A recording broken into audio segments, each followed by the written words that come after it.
is bothered. The other community people went, purchased material, they took care of the guests. So there's a lot of cultural things which was there, though there was dire poverty, right? So you can say that people discussed and debated and took decision after a lot of consultation. Hmm? I mean, whether you want to call it democracy, I don't know, but I mean, I'm just reminded of some of the cultural issues which I grew up with.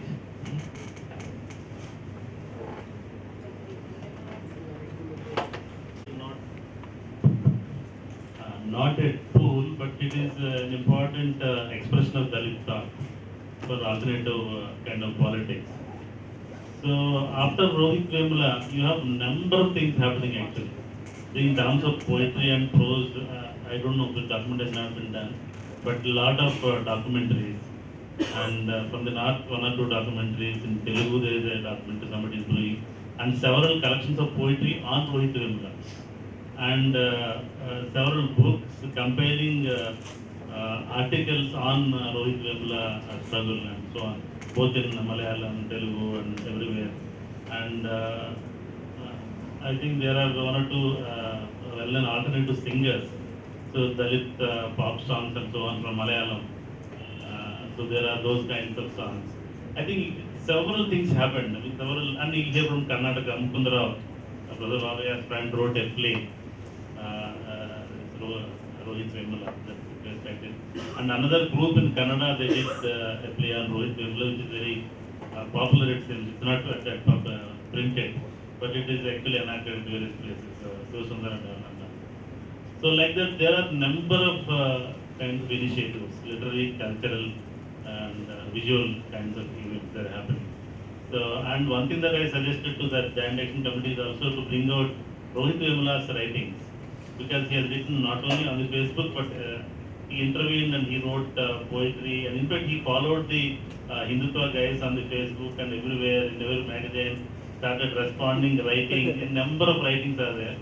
So we wanted them to publish at least by 17th to bring out a book of his thoughts. So like that, thank you. I've been told there was one gentleman who has been wanting to ask a question for a long time, so I'm going to permit him. Martin, can the mic be? One also can say that the fight against the caste is for a certain part also a fight against Hinduism. And the greatest example is Dr. Ambedkar, and who believed that unless you have, critical reform within Hinduism, the caste cannot go. So you'll have to reshape the entire religion. That's what his thesis was, and that's true because look, as I quoted in my speech, though there are Hindus in 90% of the villages, they cannot enter temples, right? So that's a big issue. So definitely, and then number two, it is the caste system is justified in the name of religion. So the fight is very clear. You have something to say? Actually, I'd like to raise this. WSS. I've been in this. I don't know. WSS is a relatively younger group, I think, which came in after the empire. In fact, the fact that these cases are documented reinforces my point, because when I contributed a piece studying the CEDAW with reference to Dalit women for the Indian NGO document we went to the CEDAW committee. It was expanded. My contribution was added to by one of the editors, who added 4 very large detailed documents of sexual violence against Dalit women. Classically, feminists have always seen Dalit women as victims of sexual violence. They've not seen them as workers. They've not seen them as people who contribute to a different diverse society. As that seen is a typical mindset. In fact, reveals further and reinforces what I just said. That the real life situation for Dalit women is not understood. It's only seen as in a sexualized form. That's my response. And about the point about religion and Hinduism, I think I have there is reason to believe that one section of Hindu thought, which is more to do with lived realities, focuses on caste. In classical terms, if you look at the literatures, they tend to be more egalitarian, and the scriptural, some of the scriptures, there's a great diversity of Hindu scriptures, by the way. Some Hindu scriptures are very secular and egalitarian, but the ones where the rubber hits the road are the ones which reinforce the caste system, specifically the Manusmriti. Even to this day, we follow the reason for the powerlessness, the propertylessness of the Dalits is because of what the Manusmriti says.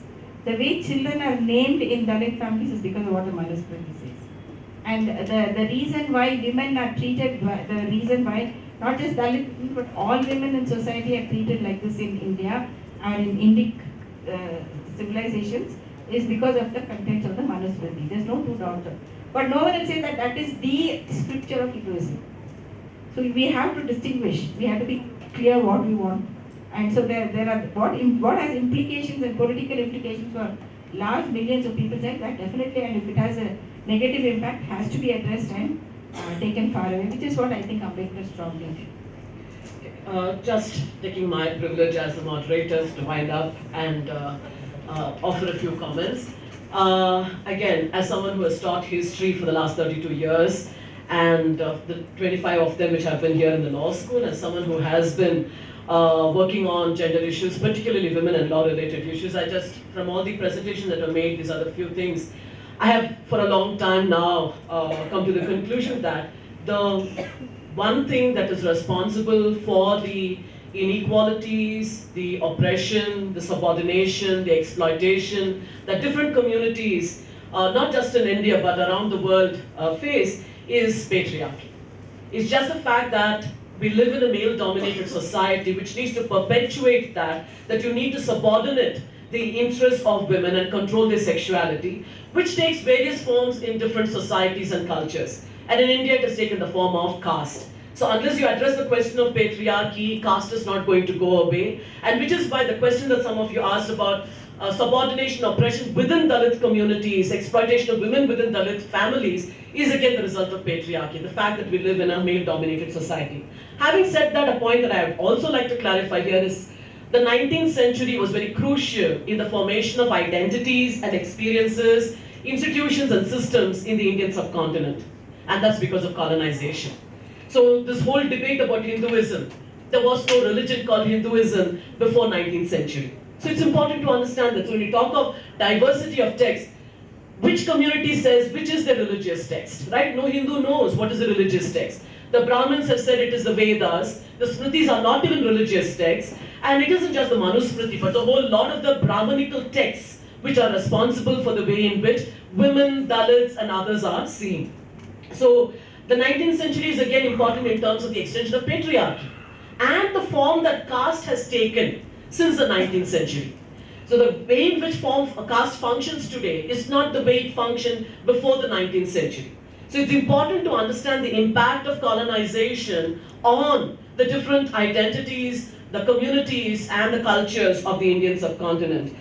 And in terms of, just as, maybe before I come to the last thing that I want to say, to respond to two things that were said. One, Mr. Macwan said about how, the poor do not seem to have a problem engaging with these questions.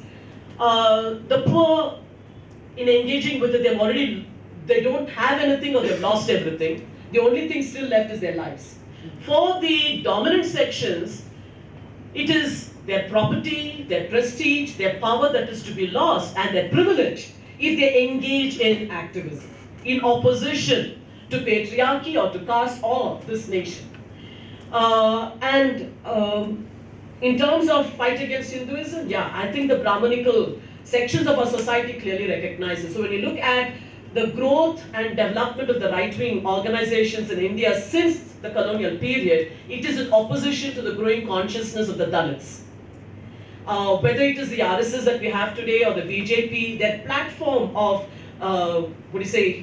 Hindu rightism is about the growing consciousness and activism of the Dalits. And that is the reason why there is such strong opposition to conversion. Right? Because it means that the people that you've been able to oppress, dominate over and exploit will get out of your reach.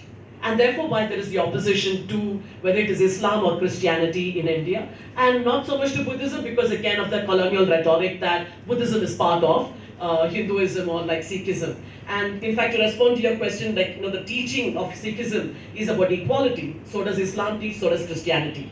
But the problem is, we're not always going back to the text in our practice in a daily life, right? We are informed by the society in which we live. And since caste is such a dominant identity, it has implications for those who even convert to the other religions.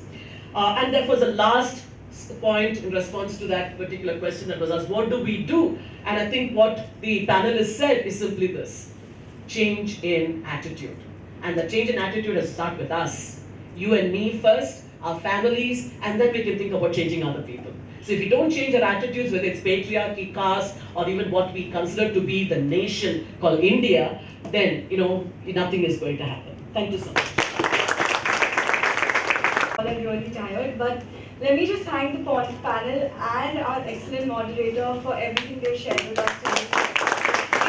It's been such an enlightening experience. I mean, sometimes law school makes you feel like you're in fifth year, you know everything there is to be known, and it changes my mind every time. So thank you all so much.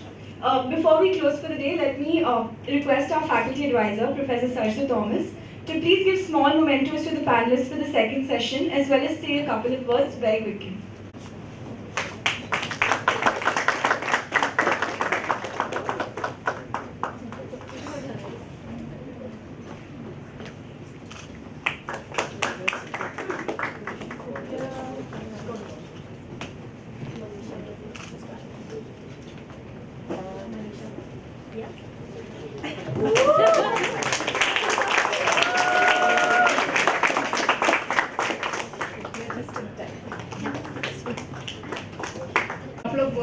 Very quickly.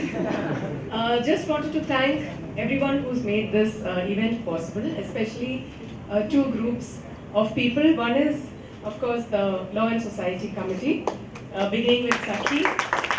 Can you just wave out from wherever you are? Sanjana, Ashwin Pantula, Mukta Joshi, Adit Munshi,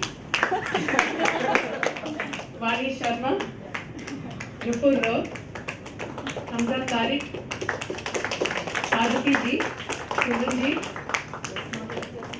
and also, a huge thanks to the members from the Savitri Phule Ambedkar Caravan. And this is not an exhaustive list, I've been told, but Deepankar Baud, Dhruv Yadav, running spectacles, Manisha Arya, Abhishek Kumar, Aparna Sanjay, Chirayu Jain.